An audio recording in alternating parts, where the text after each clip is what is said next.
You're tuning into Black and White Sports on YouTube. The no-holds-barred truth on sports. The main event starts now. Black and White Network supporters, make sure you check out the Black and White Network merchandise store. Link in the description. Use promo code USA First, all one word. USA First, all one word. 25% off now. Black and White sports fans, we're going to be talking about the WNBA here in this video. Now, we've done many videos on the WNBA, the ratings, which are trash. The All-Star, WNBA All-Star game ratings lost to a hot dog eating contest. The league is a dumpster fire. It exists for one reason and one reason only. It's a virtue signal. Without the support of the NBA, the WNBA would not exist. And I do believe, folks, I'm going to be honest, the WNBA really should just shut down shop. Okay? Because who is their target audience here? The people that they actually want watching the games. It's actually women. That is their target audience. But there's a problem. Women do not watch the WNBA.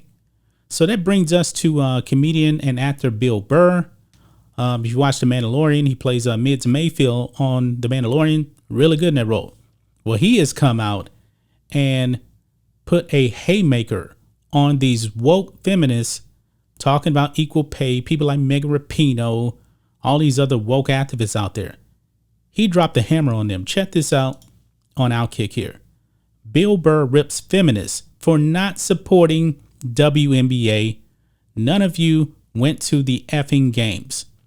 Now, one thing that that Jeremy from Geeks and Gamers and Sports Wars has been saying for many years now, these SJWs do not support your product. They don't actually go out there and spend money, and it's true. But let's read this. It says Bill Burr's looking for these feminists using their hairy armpits to hide behind the fact that they're talking out of both sides of their mouths when it comes to supporting fellow women, specifically as it relates to the struggling WNBA. In his new Netflix comedy special, Bill Burr, Live at Red Rocks, the comedian takes aim at the feminists who complain about the difference in pay between men's and women's sports without recognizing the very real difference in popularity and revenue. You know, the type, pink hair, kneel during national anthem, the type of mug that suggests they eat Camel Lights for breakfast. And this is what he says, quote, "Look at the WNBA. They have been playing in front of 300 to 400 people a night for a quarter of a century. Not to mention, it's a male subsidized league," Burr says during the Netflix special. Quote, "We gave you a league and none of you showed up. Where are all the feminists, Megan Rapinoe?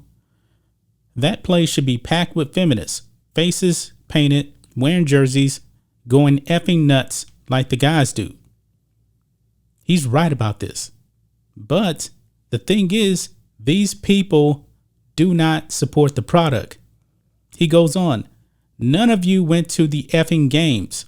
You failed them. Not me, not men. Women failed the WNBA.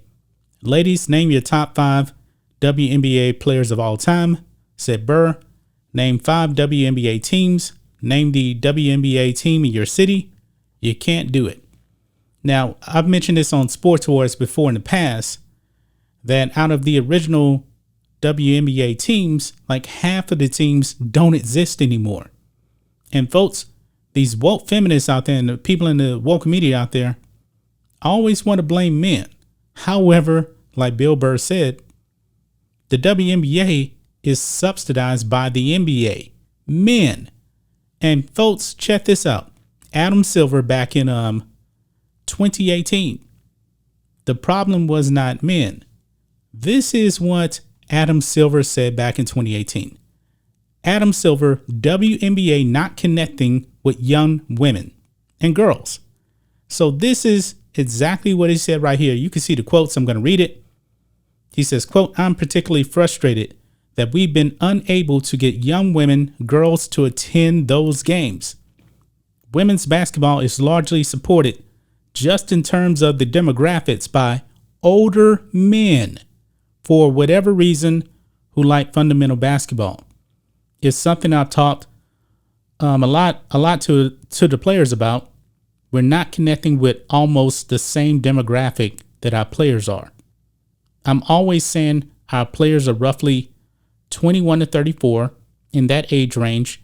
I'm saying, why do you think it is that we're not getting your peers to watch the women's basketball? In a way, I think it's a good problem to have. In that, I think the game looks fantastic, and it's amazing where the league now is at from 20 years ago when it launched. But we still have a marketing problem, and we got to figure it out. We got to figure out how we can do better job connecting to young people to get them to be interested. Well, I believe that Adam Silver's right on the money with this, but I do believe that the WNBA, they are just way, way, way too woke, even for a bunch of young girls. I mean, these women, they're quite different than your average everyday woman. Now, I'm going to be real about this. A vast majority of these women that play in the WNBA are part of the alphabet community. The average everyday girl is not going to be like that.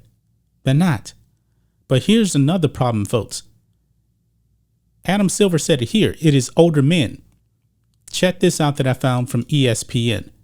It says here, in 2013, ESPN said that their WNBA audience was majority male, as it had been for years. 66% of the viewers were male, and almost half were African Americans. Viewership for the 19 games broadcast for the 2014 regular season was an average of 240,000. So 66% of people actually watching the WNBA were men. Men. Bill Burr, he is right on the money. That these feminists out there, these wokesters, do not support the WNBA. They have no plans to support the WNBA. See, it's not that the men aren't doing anything. It's that these women in the WNBA are their own worst enemy. They have done nothing to connect to these young girls out there and young women. They don't want to watch your sport. They don't want to play your sport. See, that's the problem right there. And I blame the WNBA. All they do really, the WNBA is best known for what? Hating America, kneeling for the national anthem. I mean, even the NBA, as woke as they got in 2020, they have really tapered back on the activism and the wokeness. WNBA, they're still doing it. They're still doing it. They're out of touch with their fan base. They really, really are. They're not trying to actually expand. They complain, they blame men, this kind of thing, when it's the men that actually support them. That's just my thoughts on this. What do you guys think of this? Black and white sports fans, let us know what you think about all this in the comments. Make sure you subscribe to Black and White Sports, and we'll catch you next time. Thanks for watching the show. Be sure to like, comment, and subscribe. Be sure to tune in next time on Black and White Sports.